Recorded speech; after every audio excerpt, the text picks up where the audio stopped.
Let me tell you, if you ever want to find out how many people in your neighborhood are actually just looking for an excuse to trample your boundaries, literally just leave town for a couple days and don't answer your phone.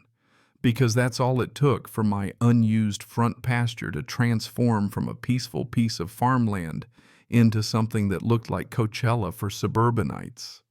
Except instead of rock bands, you've got 100 tents, minivans lined up like it's a drive-in, and a bonfire made out of my split-rail fence posts roasting enough hot dogs to fuel a youth soccer league for a year.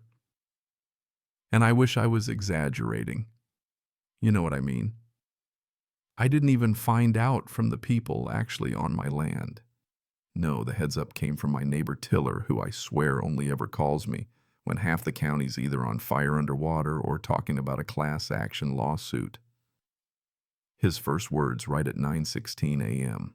You planning to keep the Bluegrass Festival going all weekend? That's how I learned my property had turned into a public campground, because apparently unused is just HOA for community free-for-all. I was actually 70 miles away, staring at my day planner idling in a parking garage, trying to gear myself up for a 2-week work trip, when I realized there were 200 strangers having a field day literally on my property. Tiller's giving me the play-by-play. There's tents in your grove, a sign that says Nature Day presented by the Grove Oaks, HOA, and some lady with a clipboard and an orange jacket saying she's the President Melody something. Oh, and do you want a t-shirt with a cartoon tree on it? I swear my pulse was in my teeth. I told Tiller, stay away from them. I'm calling the sheriff. He just goes, already did, they're on the way. I'm calling my insurance too, because if a grill tips over your fence is next. Now, my place sits on 12 acres just outside this subdivision called Grove Oaks, which is one of those places where they name everything after trees that never grew there and wrap the HOA around the neighborhood like shrink wrap, except for my patch because the developer couldn't touch it. I've got a ditch, a fence, posted signs, and enough old farm equipment to outfit a sepia-toned calendar. I don't do community events. I do chores, I run goats, I cut hay, and I mind my own business, something a lot of folks around here could stand to try. So I turn my truck around, my week is officially shot, and haul back toward the farm, replaying Tiller's words about donating my land. I've donated eggs to the church pantry, sure, but I haven't gifted my land to anyone, especially not the HOA, whose only relationship to me is occasional waves over the property line. By the time I get there, the front pasture looks like a rainbow had an allergic reaction, tents everywhere, minivans carving up my grass banners strung between black walnuts reading Nature Day, and below that, thank you to our generous land host. That would be me. The only thing generous about me at that moment was the space between my clenched teeth. And the noise kids shrieking, music blaring from a portable speaker, adults laughing like they're all on someone else's insurance policy. The smell charcoal lighter fluid, that sweet scent of grass getting mashed into mud. I barely made it out of my truck before a kid in an orange volunteer shirt jogs up and tries to direct me to knot tying or the hayride, assuming I'm the coordinator. I ignored him and headed straight for the woman with the clipboard Melody. She greets me like she's selling cookies, chirps out, "Welcome to Nature Day. If you'd like to make a donation," I cut her off. "This is my land. You need to stop this. Now." She smiles, but it's the kind of smile that gets sharper the longer you look. "And you are?" she asks. I point at the giant no trespassing sign right behind her. "The owner. None of you have permission. You're trespassing. How did you get the idea you could do this?" She tells me they sent an email last week, no less, and since my out-of-office reply didn't say no, well, we figured it was a win-win. That's not how permission works, lady. You cut the chain on my east gate. That's not a meadow, that's my hay. That creek you're letting kids splash in, that's my irrigation. She gives me the old "we're all neighbors" routine, explains the county park was booked and surely I wouldn't mind them introducing kids to nature. My answer: you're getting cited by the sheriff and maybe the fire marshal, health department, and code enforcement, depending on how many violations I can count in one glance.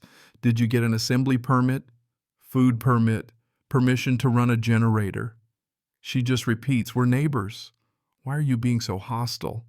Like The only thing wrong here is my attitude. I told her this old farm owner has an attorney and an insurance agent who will be very interested in we're just neighbors.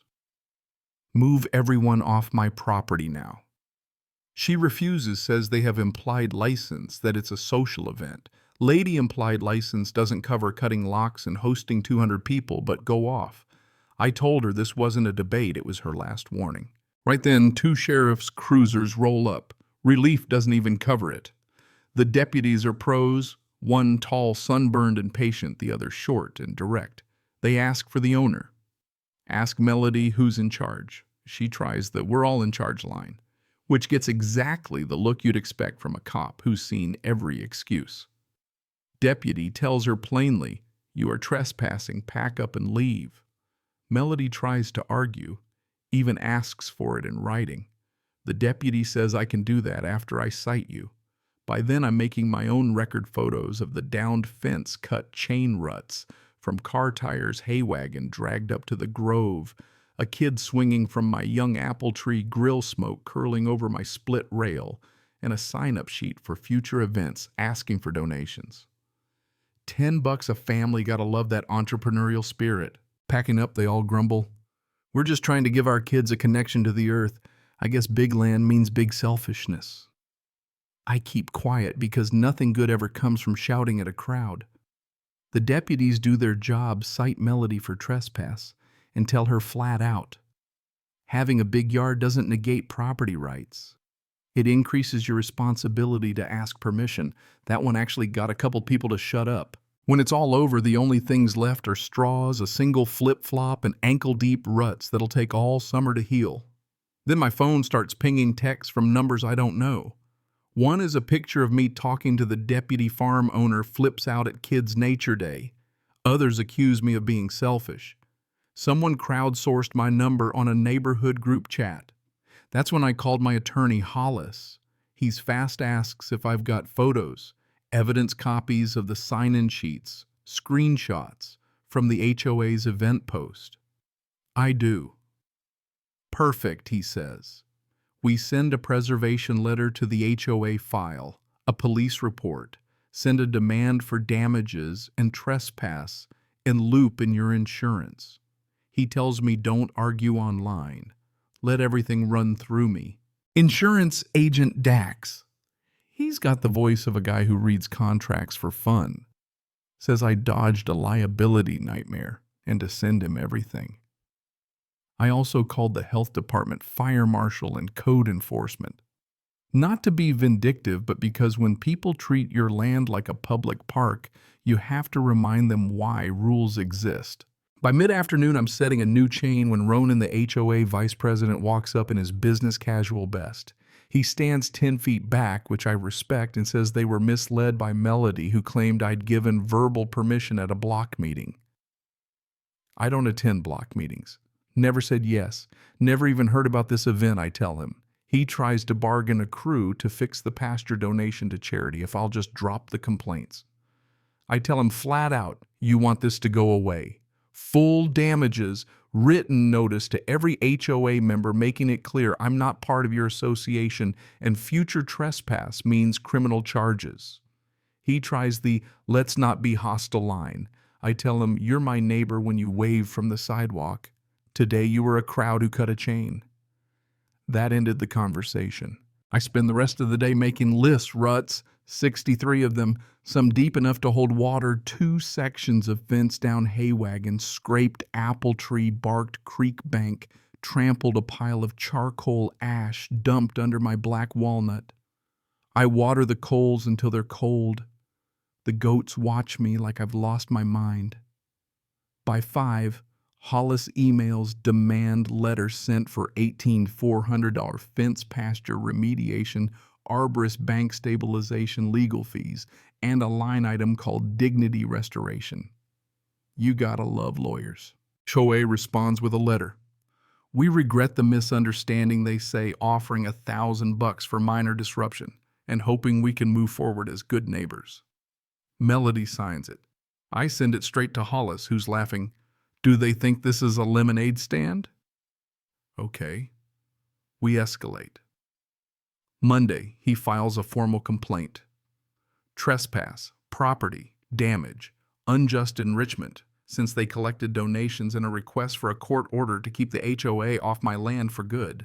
It gets even wilder. A glossy newsletter appears in my mailbox recapping Nature Day, and there in black and white they actually suggest the HOA explore the concept of adverse possession for underutilized adjacent land. I march it straight to Tiller, who just shakes his head and says, "I've heard of wishful thinking, but this is wishful thinking on steroids." So I put up a second fence, a new sign, and cameras. Then I send a process server to deliver notices to every HOA board member, including Melody. She refuses the process server, just leaves it at her feet, saying, "You've been served with a smile that could break rocks." Here's the twist I didn't see coming. Abel, an HOA board member who'd been pushing for transparency, reaches out privately. We meet fence between us like diplomats. He tried to stop. The event was told to stop being dramatic. He's sick of the way things are run, wants real change, and offers to testify if I need him. Turns out he runs for HOA president next election and wins by 11 votes. A boring board is the highest praise you can give an HOA, trust me. But Melody, she's got more consequences coming.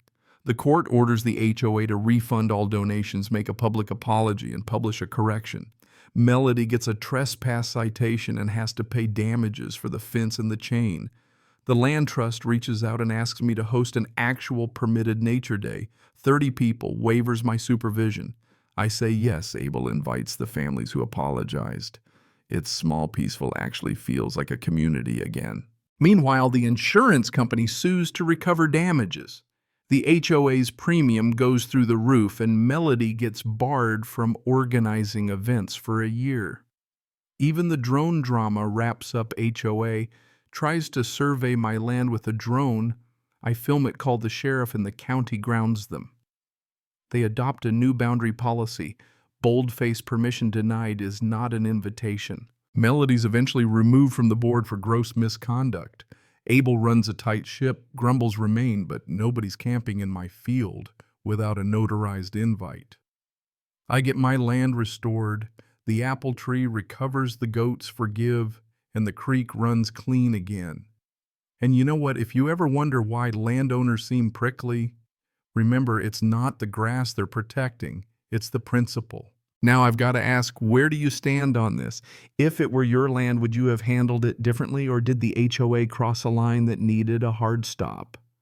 Drop your thoughts below, share your own stories, and don't forget, hit that subscribe so we can keep this conversation going. See you next time, friends.